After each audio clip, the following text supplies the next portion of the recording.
నమస్తే VFM news కు స్వాగతం. నేను తరంగిణి. ముందుగా బులెటిన్ లో హెడ్లైన్స్ చూద్దాం.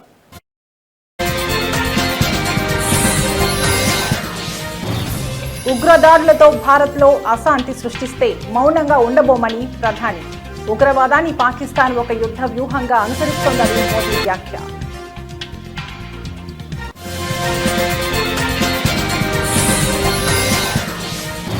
వైసీపీ మాజీ ఎమ్మెల్యే ఆర్కేపై సిఐడి కేసు నమోదు. మంగళగిరిలోని టీడీపీ ప్రధాన కార్యాలయంపై దాడి కేసు.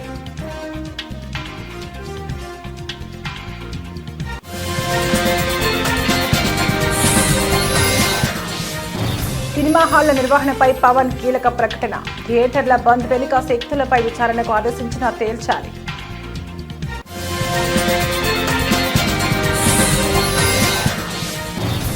విజయనగరం పేలుళ్ల కుట్ర కేసు 5వ రోజు పోలీస్ కస్టడీలో సిరాజ్ సమీర్.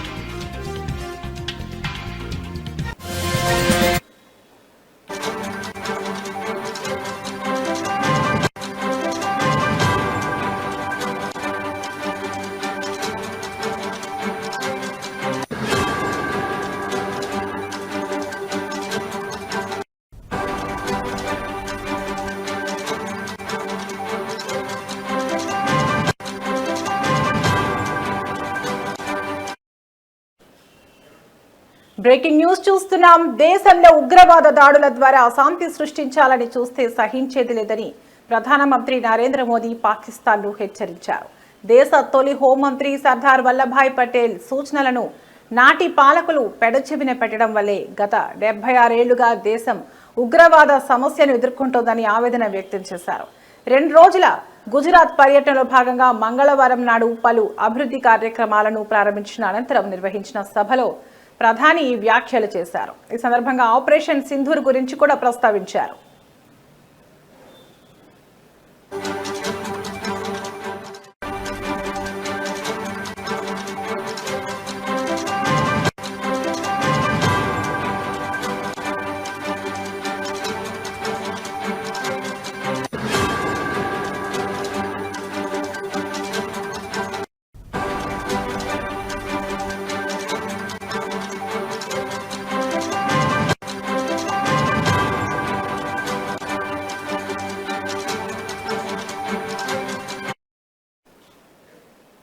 ఉగ్రవాదాన్ని పాకిస్తాన్ ఒక యుద్ధ తంత్రంగా మార్చుకుంది. దీనిని భారత్ సమర్థవంతంగా ఎదుర్కొంటోంది.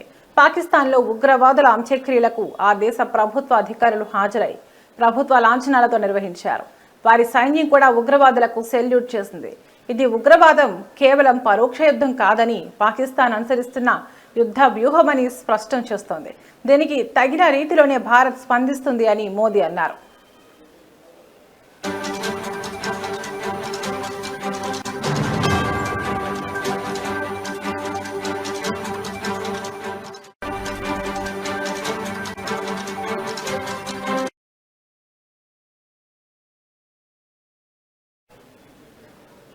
తాము శాంతినే కోరుకుంటామని, ఇతరులు కూడా శాంతియుతంగా ఉండాలని ఆకాంక్షిస్తామని, అయితే పరోక్ష యుద్ధంతో తమ సహనాన్ని పరీక్షిస్తే మాత్రం ఉపేక్షించేది లేదని తేల్చి చెప్పారు. 1947 నాటి దేశ విభజనను ప్రస్తావిస్తూ 1947లో దేశం రెండుగా చీలిన రోజే కశ్మీర్లో తొలి ఉగ్రదాడి జరిగింది. సాయుధ ముఠాల సాయంతో పాకిస్తాన్ కశ్మీర్లోని కొంత భాగాన్ని ఆక్రమించుకుంది.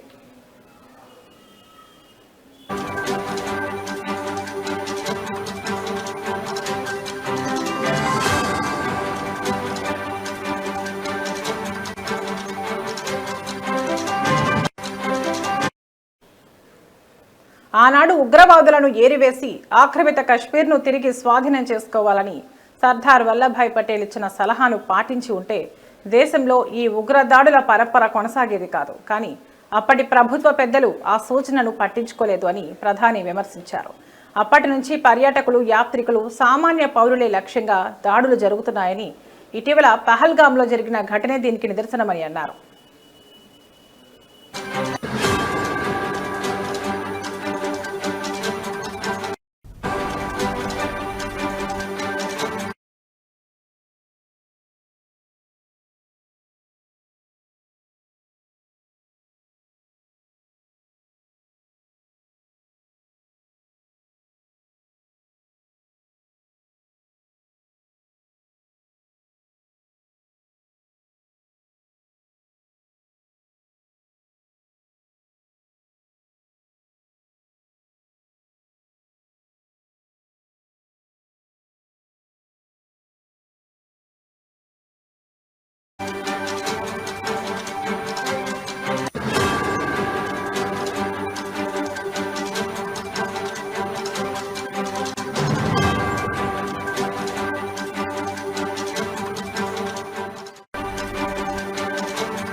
బులెటిన్లో మరో బ్రేకింగ్ న్యూస్ చూస్తున్నాం. మంగళగిరి మాజీ ఎమ్మెల్యే వైసీపీ నేత ఆళ్ల రామకృష్ణారెడ్డిపై ఆంధ్రప్రదేశ్ సిఐడి అధికారులు కేసు నమోదు చేశారు. 2021లో తెలుగుదేశం పార్టీ ప్రధాన కార్యాలయంపై జరిగిన దాడి ఘటనకు సంబంధించి ఈ కేసు నమోదైంది. ఈ దాడి కేసులో ఆయన్ను 127వ నిందితుడిగా సిఐడి పోలీసులు చేర్చారు.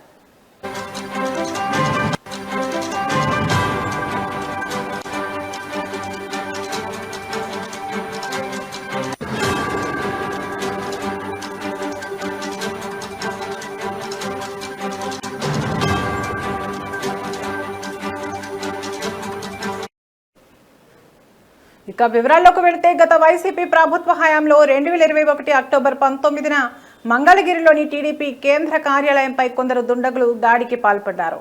ఈ ఘటన అప్పట్లో తీవ్ర కలకలం రేపింది. అయితే రాష్ట్రంలో ప్రభుత్వం మారిన తర్వాత ఈ దాడి కేసును కూటమి ప్రభుత్వం సిఐడికి అప్పగించింది. ఈ కేసు విచారణను సిఐడి వేగవంతం చేసింది. ఈ కేసులో ఇప్పటికే వైసీపీ మాజీ ఎంపీ నందిగం సురేష్ అరెస్ట్ అయ్యారు.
గత కొద్ది రోజులుగా టాలీవుడ్ సినిమా ఇండస్ట్రీలో సింగిల్ స్క్రీన్ థియేటర్ల నిర్వహణ విషయంలో వివాదం నెలకొన్న విషయం తెలిసిందే.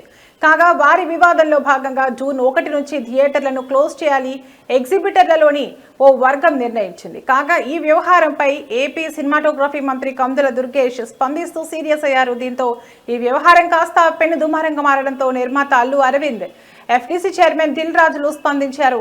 కేవలం పవన్ కళ్యాణ్ హరిహర వీరమల్లు సినిమా సమయంలోనే థియేటర్ల బంద్కు పిలుపునివ్వడంపై మంత్రి అనుమానం వ్యక్తం చేశారు. అలాగే ఇందులో ఏదో కుట్ర కోణం ఉందని, ఈ వివాదం వెనుక ఉన్న వారెవరో తేల్చాలని హోంశాఖకు మంత్రి ఆదేశాలు జారీ చేసిన విషయం తెలిసిందే.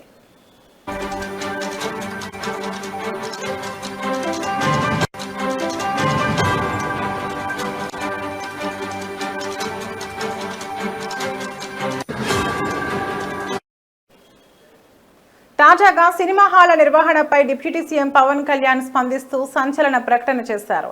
సినిమా హాల్స్ బంద్ నిర్ణయం వెనుక ఉన్న శక్తులేమిటో తేల్చాలని ఆదేశించారు. అలాగే ఈ కుట్ర వెనుక జనసేన నాయకులు ఉన్న చర్యలకు వెనకడుగు వేయవద్దని పవన్ కళ్యాణ్ తెలిపారు. అలాగే రాష్ట్రంలో సినిమా హాళ్ల నిర్వహణ పగడ్బందీగా ఉండాలని, థియేటర్లలో ఆహార పానీయాల నాణ్యత, ధరలపై నియంత్రణపై సినిమాటోగ్రఫీ శాఖ సమన్వయం చేస్తుందని డిప్యూటీ సీఎం ప్రకటించారు. అలాగే ఇకపై రాష్ట్రంలో విడుదలయ్యే సినిమాల టికెట్ ధరలు పెంచుకోవాలంటే ఇకపై కేవలం ఫిల్మ్ ఛాంబర్ ద్వారానే ప్రభుత్వాన్ని సంప్రదించాలని, ఇది తాను నటించిన హరిహర వీరమల్లు సినిమాకు కూడా వర్తిస్తుందని డిప్యూటీ సీఎం పవన్ కళ్యాణ్ ఆదేశించారు.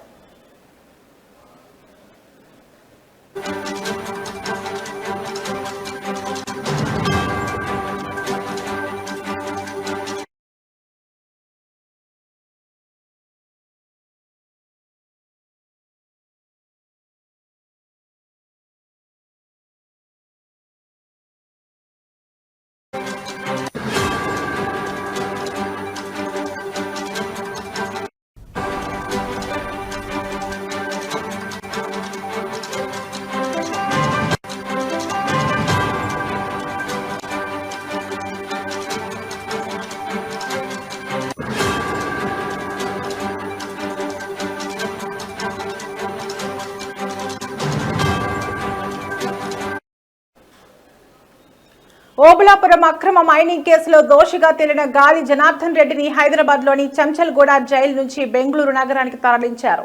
బెంగళూరులో ఆయనపై పలు కేసుల విచారణలో ఉన్న నేపథ్యంలో అక్కడి పోలీసులు పీటీ వారెంట్ ఆధారంగా ఆయన్ను అదుపులోకి తీసుకుని బెంగళూరుకు తీసుకువెళ్లారు.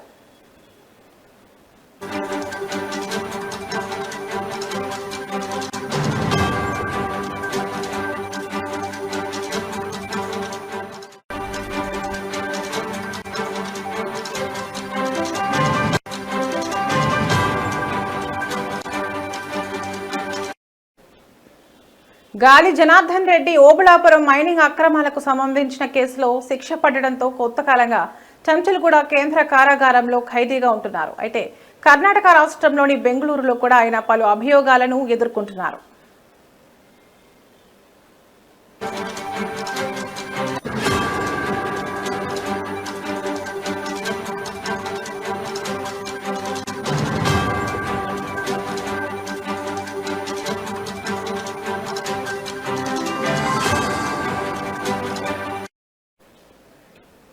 ఈ క్రమంలోనే అక్కడి కోర్టు జారీ చేసిన పీటీ వారెంట్తో బెంగళూరు పోలీసులు చంచల్గూడ జైలు అధికారులను సంప్రదించారు. అవసరమైన ప్రక్రియలు పూర్తి చేసిన అనంతరం గాలి జనార్దన్ రెడ్డిని తమ వెంట బెంగళూరుకు తీసుకెళ్లారు.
Breaking news.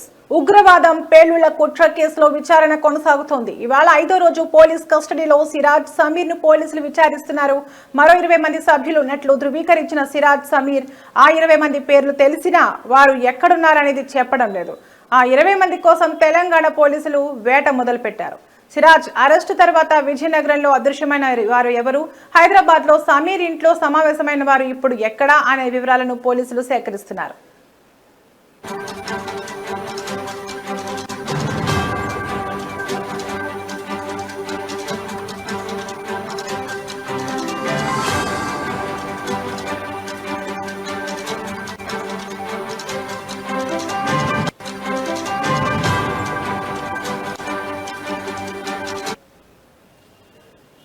బాంబు పేలుళ్లకు కుట్ర పన్నిన సూత్రధారి సిరాజేనని దేశవ్యాప్తంగా 7 రాష్ట్రాల్లో బాంబు పేలుళ్లకు వ్యూహరచన చేశాడని నేషనల్ ఇన్వెస్టిగేషన్ ఏజెన్సీ NIA విచారణలో తేలినట్టు సమాచారం. ఉగ్రవాద భావజాలం పేలుడు పదార్థాలు కలిగిన హైదరాబాద్ కు చెందిన సమీర్, విజయనగరం జిల్లా ఆబాద్వీదికి చెందిన సిరాజ్ ఉర్ రెహమాన్ ను ఈ నెల 16న కౌంటర్ ఇంటెలిజెన్స్ అధికారులు అరెస్ట్ చేసిన విషయం తెలిసిందే. కోర్టు ఆదేశాల మేరకు వీరిద్దరిని వారం రోజులు పోలీసులు కస్టడీకి తీసుకున్నారు. విజయనగరం పోలీస్ ట్రైనింగ్ కళాశాలలో NIA స్థానిక పోలీస్ అధికారులు విచారణ జరుపుతున్నారు.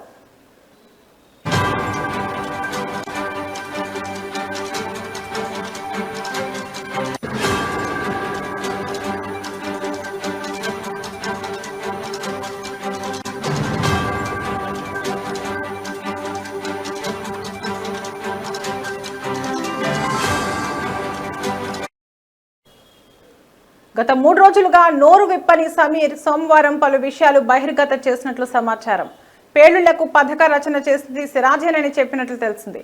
అహీం గ్రూప్ కు అడ్మిన్ కూడా సిరాజ్ అని, అతనితో పాటు మరో 20 మంది క్రియాశీలక సభ్యులు ఉన్నారని చెప్పినట్లు సమాచారం. సౌదీలో పూర్తి స్థాయిలో శిక్షణ పొందిన సిరాజ్ హైదరాబాద్ లో ఉంటూ తరచూ సౌదీతో పాటు ఓమెన్ దేశాలకు వెళ్లినట్టు NIA గుర్తించింది. వరంగల్ కు చెందిన ఫర్హాన్, ఢిల్లీకి చెందిన బాదర్, సౌదీకి చెందిన ఇమ్రాన్ తో మిలాఖత్ అటు పాకిస్తాన్ కు చెందిన ఓ ముస్లిం సంస్థతో టైఅప్ అయినట్లు సమాచారం. అహీం గ్రూప్ ద్వారా ఆ సంస్థతో సిరాజ్ సంప్రదింపులు జరిపినట్లు తెలిసిందే.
నవభారత నిర్మాత జవహర్ లాల్ నెహ్రూ అని AICC member, PCC general secretary Mallipudi Sriramachandramurthy, Kakinada city అధ్యక్షుడు చెక్క నూకరాజు పేర్కొన్నారు. కాకినాడ జిల్లాలో కాంగ్రెస్ కార్యాలయంలో మాజీ ప్రధాని నెహ్రూ 62వ వర్ధంతిని నిర్వహించారు. ఈ సందర్భంగా వారు మాట్లాడారు. 17 సంవత్సరాలు దేశ ప్రధానిగా ప్రజాస్వామ్య, లౌకిక, సామ్యవాద పరిరక్షణ కోసం నెహ్రూ కృషి చేశారన్నారు. నవభారత నిర్మాతగా, పంచశీల ప్రబోధకుడిగా, అలీనోద్యమ పితామహుడిగా, పంచవర్ష ప్రణాళికల ప్రాణదాతగా చరిత్ర సృష్టించాడన్నారు.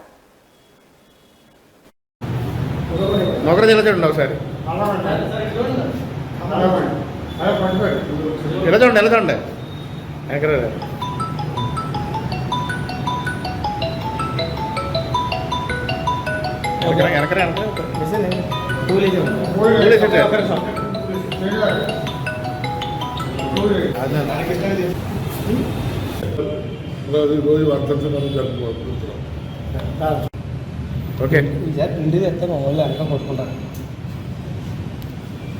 ఈరోజు శ్రీ జవహర్లాల్ నెహ్రూ గారి 61వ వర్ధంతి సందర్భంగా వారు మన దేశానికి చేసిన సేవలు గుర్తించుకోవాల్సింది ఎంతకైనా అవసరం. కాంగ్రెస్ పార్టీ స్వాతంత్ర యోధుడు మహాత్మా గాంధీ గారి ప్రియ శిష్యుడు చాచా నెహ్రూగా ఏపీ రాష్ట్ర మాజీ సీఎం వైఎస్ జగన్ గత ప్రభుత్వంలో ప్రవేశపెట్టిన ఇంటింటికి రేషన్ పథకాన్ని ఇప్పటి కూటమి ప్రభుత్వం నిర్వీర్యం చేసిందని డాక్టర్ బిఆర్ అంబేద్కర్ కోనసీమ జిల్లా ఎండియు వెహికల్ ఆపరేటర్స్ హెల్పర్స్ నిరసన తెలిపారు. ఇంటింటికి రేషన్ పథకం నిర్వీర్యం వల్ల ఆంధ్రప్రదేశ్ రాష్ట్రంలో సుమారు 9,600 కుటుంబాలు రోడ్డున పడ్డాయని ఆరోపించారు. ఈ కార్యక్రమానికి మద్దతుగా జిల్లా అధ్యక్షులు చిర్ల జగ్గిరెడ్డి పాల్గొన్నారు. అనంతరం ఎండియు వెహికల్ ఆపరేటర్స్ తో కలిసి అంబేద్కర్ కోనసీమ జిల్లా కలెక్టర్ వినతి పత్రం అందజేశారు.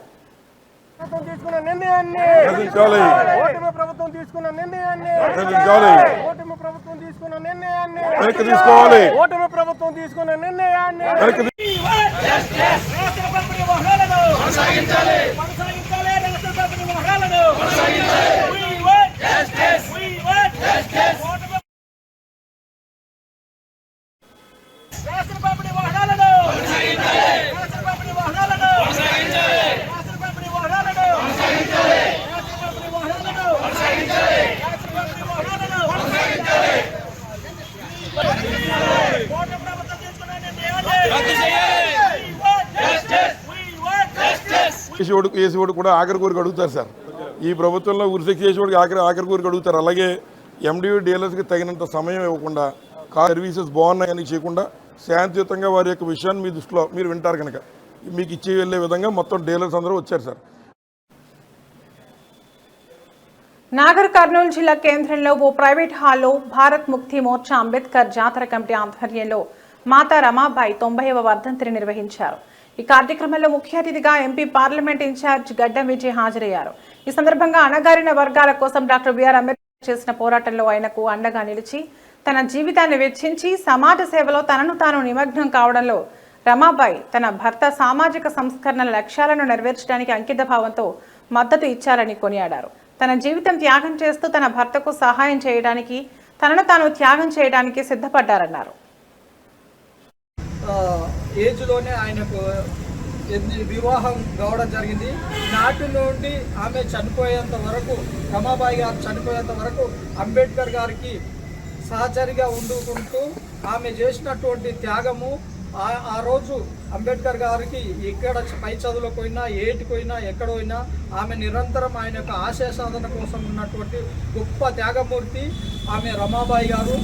ఆమెకు యొక్క పుట్టినటువంటి రమాబాయి అంబేద్కర్లకు పుట్టినటువంటి బిడ్డలకు కూడా కనీసం తినడానికి తిండి లేక, పౌష్టిక ఆహారం లేక, రోగం వస్తే చూపించుకోవడానికి డబ్బులు లేక తన యొక్క కుటుంబాన్ని అంబేద్కర్ గారి యొక్క చదువుల కోసం ఖర్చు పెట్టి ఆయన మొత్తం తన కుటుంబాన్ని మొత్తం త్యాగం చేసుకొని తన పిల్లల్ని మొత్తం కూడా వైద్యం లేకుండా చంపుకున్నటువంటి పరిస్థితి. అంటే తన బిడ్డలను త్యాగం చేస్తే ఈరోజు మనం ఎస్సీ, ఎస్టీ, బీసీ మైనార్టీలు అంబేద్కర్ గారి యొక్క పెద్ద చదువు చదివి ఈ దేశానికి రాజ్యాంగాన్ని రచించి ఈ దేశానికి హక్కు. ఇవి ఇప్పటివరకున్న బులెటిన్ అప్డేట్స్. మరో బులెటిన్లో మళ్ళీ కలుద్దాం. నమస్తే.